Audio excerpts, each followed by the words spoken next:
పిల్లలకు సంబంధించి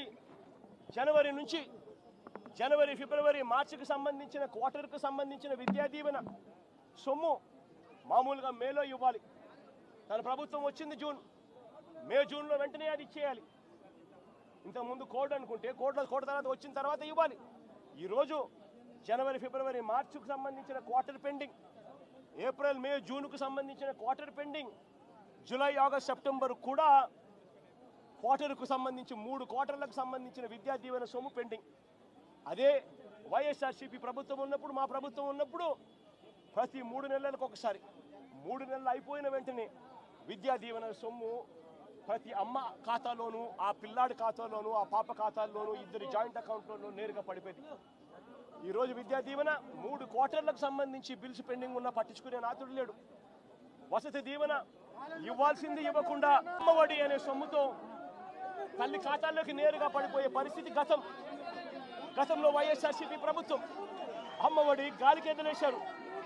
గోరుముద్దలో రోజుకొక మెనూ పెడుతూ పిల్లలను అల్లారు ముద్దుగా చూసుకుంటా ఉన్న వాళ్ళ మేనమామ ప్రభుత్వం వైఎస్ఆర్సీపీ ప్రభుత్వం అయితే, ఈరోజు చంద్రబాబు నాయుడు గారి ప్రభుత్వంలో పిల్లలు ఇవాళ తిండి తినలేక పిల్లలు ధర్నాలు చేస్తూ హాస్పిటల్లోకి ఇవాళ చేరుతా ఉన్న పరిస్థితులు ఈరోజు కనిపిస్తూ ఉన్నాయి.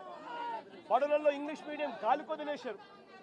టోఫుల్ అన్నది 3వ తరగతి నుంచి పీరియడ్గా పిల్లలకు పెడుతూ ఇంగ్లీష్లో తర్ఫీదిచ్చే కార్యక్రమం వైఎస్ఆర్సీపీ ప్రభుత్వం చేస్తూ ఉంటే, ఈరోజు టోఫుల్ క్లాసులను పూర్తిగా ఎత్తేసినారు. నిజంగా నేను ఆశ్చర్యం కలుగుతూ ఉంది. గవర్నెన్స్ విషయంలో అదే వైఎస్ఆర్సీపీ ప్రభుత్వం ఉన్నప్పుడు, అదే వాళ్ళ జగనన్న ప్రభుత్వం ఉన్నప్పుడు, ఆ పేదల జగనన్న ప్రభుత్వం ఉన్నప్పుడు ప్రతి పథకము డోర్ డెలివరీ జరిగేది. పెన్షన్ ఇంటికే వచ్చేది, రేషన్ ఇంటికే వచ్చేది. ఈరోజు పెన్షన్ గాలి కొదిలేసినారు. జన్మభూమి కమిటీల చుట్టూ తిరగాల్సి వస్తూ ఉంది. ఈరోజు రేషన్ అన్నది ఇంటికి రావడం అన్నది కథ దేవుడెరుగు, వస్తే చాలన్నట్టుగా తయారైపోయింది.